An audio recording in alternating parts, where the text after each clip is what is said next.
With gas at almost $5 a gallon, people are choosing to stay closer to home for their summer vacation. Dallas police are taking a different approach to fight crime. They're using the help of code enforcement to get rid of problem drug houses. With record-breaking temperatures come skyrocketing electric bills. People are paying more money this summer trying to stay cool. So we went to 124 North Zunis to talk to Wanda Kincaid. There's 120, there's 128, but no house for 124. Our black children, our boys being killed. It's time out. A peaceful but spirited crowd flooded the steps of Houston City Hall Saturday, still grappling with a Florida jury's decision to set George Zimmerman free in the shooting of Trayvon Martin. It is not the time for us to remain silent on this issue. City and state leaders joined church pastors and the community in protest and God, you're the same yesterday, today, and forevermore. And in prayer, demanding change to what they call a flawed justice system, mainly the Stand Your Ground law, which armed George Zimmerman with the right to defend himself. It's just not a just law. If you can trump murder, you can trump manslaughter with Stand Your Ground, then that's an injustice. Just feet away, surrounded by police, opponents of the rally made their presence known. A moment of silence. But later, a sign of solidarity, a moment of silence to remember the 17-year-old. And not make our voices known. Bishop James Dixon says addressing the issue as an American injustice rather than a racial injustice has to start with our local leaders. Brothers, meaning when we march, Osteen should march. When we march, Second Baptist should march. We're here to preach reconciliation and healing and love. But don't blame me that when you shoot down a young American kid and the perpetrator walks away, we've got to call for justice. A man who police say confessed to a Houston attorney that he killed his girlfriend has now been charged with her murder. 26-year-old Ivan Franco appeared in court for his probable cause hearing Monday morning. He's charged with murder after investigators say Franco fessed up at his attorney's office to killing Brianna Wissinger 2 days before her body was discovered Friday. Probable cause documents read in court say the woman was found naked and stabbed twice in the neck at the Cinnamon Ridge Apartments in Pasadena. One resident who lives near the crime scene says residents can now sleep easier now that the suspect owned up to what he did. If you're a man, sure, he doesn't seem like much of one because he killed a woman. That's my point of view on that. Like, you should never do that kind of thing.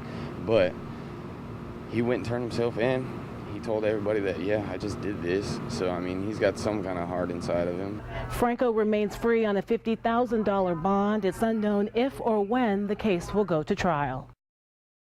What happened on the campus of Spring High School is hard for many students like Kayla Terrell to comprehend. He was laying on the floor half breathing. Her friend, 17-year-old Joshua Broussard, was stabbed to death Wednesday by a fellow classmate right before her eyes. All I could do is cry and think about it, because it happened right in front of me. Tonight, family and friends said goodbye to the teenager, but in the midst of grieving, a disturbance broke out between several students where shots were fired. Deputies tell us members of a group called the Brown Pride were present inside. There was some type of altercation with Aldine. The school district was working inside.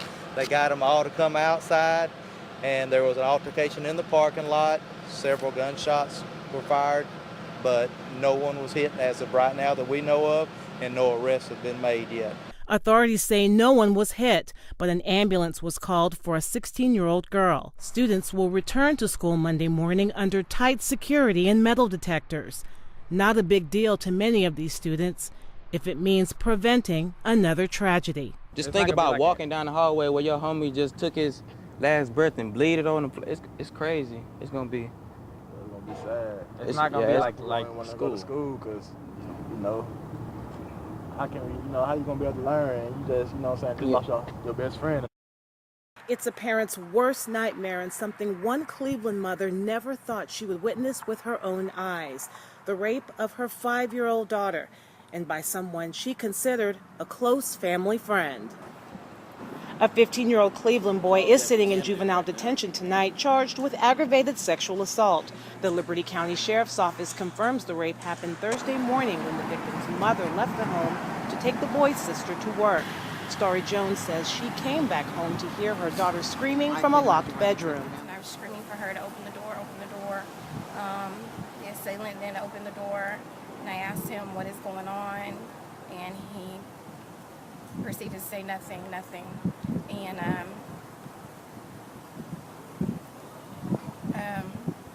that's when my daughter told me that he just wanted to play a game with her. Well, it is shocking and it's unfortunate and it's sad, but once again, this is a world we live in nowadays, it seems like, so these things are not unheard of, they're just very sad when they do happen. Jones says her daughter appeared to be physically injured and she was taken to the hospital to be checked out. Detectives tell me the teen will remain at the detention center until the investigation is completed. Now, we want to point out that the rape victim's mother chose to come on camera to tell her story, even though we here at Fox 26 News generally don't reveal the rape victim or their families in order to protect them. Trina Adger, Fox 26 News. She's at 605 Berry, so it's right here. For these staff and administrators at Sam Houston High School, their jobs don't stop when the school bell rings Friday afternoon. Sam Houston, will you open the door, please? Hundreds of volunteers at high schools throughout the city spent the weekend knocking doors and visiting the homes of students who have yet to return to school. Hi, is it Caitlin Wilson live here? They're taking part in the Grads Within Reach Walk, a dropout prevention program encouraging students to come back to class. A lot of them need to work, and so therefore, instead of coming back to school, they decided to maintain their summer job and continue to work. So now we're going to go and try to recover these students and convince them to come back to high school. And for many, that decision is the difference between a diploma or a life on the streets. Assistant Principal Ryan Hutchings has seen success over the program's 3-year run. We got answers of where the students are. We have names and contacts to follow up with them to try to find out if they're coming back to Sam Houston or going to another high school. He says it's important that these students know that HISD offers alternative learning options, such as flexible online classes and twilight programs at night and on the weekends. But Hutchings just hopes that even with every closed door, an opportunity remains open for students to return to class and get that needed high school diploma.